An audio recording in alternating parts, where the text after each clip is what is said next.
Perkenalkan, kami dari kelas 1A kelompok 6 dengan anggota Fitri, Risma, Nada, Misbah, dan Ayu. Dalam video ini, kami akan memberikan penjelasan secara singkat tentang 4 teori belajar bahasa dan sastra Indonesia jenjang sekolah dasar. 4 teori belajar tersebut yaitu teori behavioristik, teori kognitif, teori konstruktivistik, dan teori humanistik. Teori belajar behavioristik. Teori ini mengamati perubahan tingkah laku seseorang akibat adanya interaksi antara stimulus dan respon. Stimulus adalah apa saja yang diberikan guru kepada siswa, misalnya perkalian dan alat peraga untuk membantu belajar siswa. Sedangkan respon adalah reaksi atau tanggapan siswa terhadap stimulus yang diberikan guru. Teori ini mengabaikan proses yang terjadi di antara stimulus dan respon karena tidak bisa diamati dan diukur. Jadi, seseorang dianggap telah belajar apabila ia telah menunjukkan perubahan tingkah laku.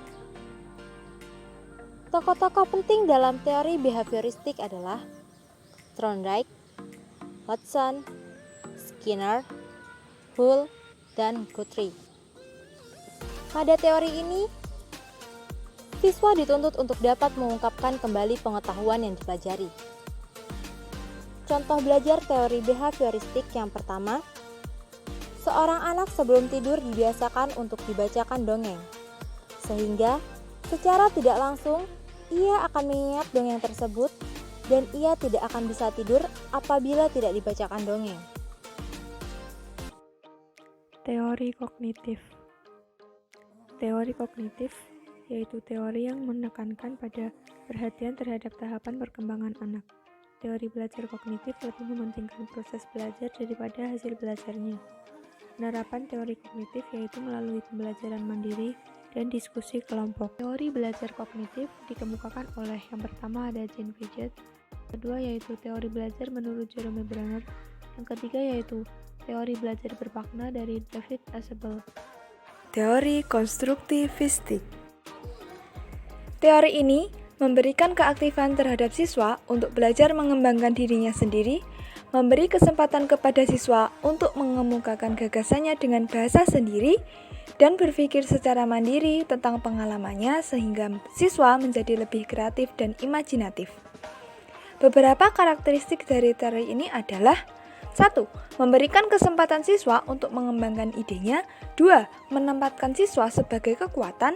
3. Mengembangkan kemampuan siswa menjadi pemikir yang mandiri. Teori humanistik.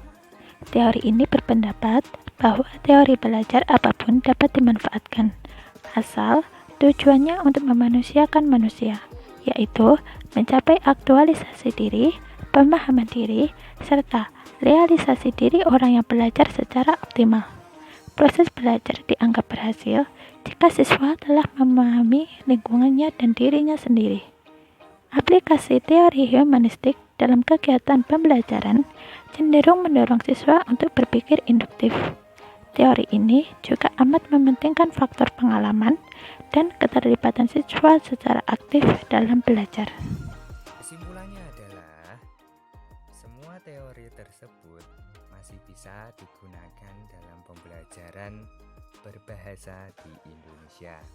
Sebab anak-anak bisa berbahasa dimulai dari diajari terlebih dahulu, baik teori maupun praktek secara terus-menerus dan konsisten.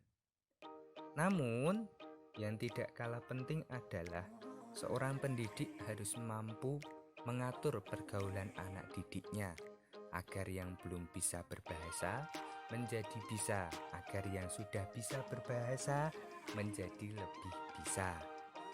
Itulah materi singkat dari kelompok 6. Walaupun bahasa itu beragam, tapi semangat belajar tak boleh padam. Wassalamualaikum warahmatullahi wabarakatuh.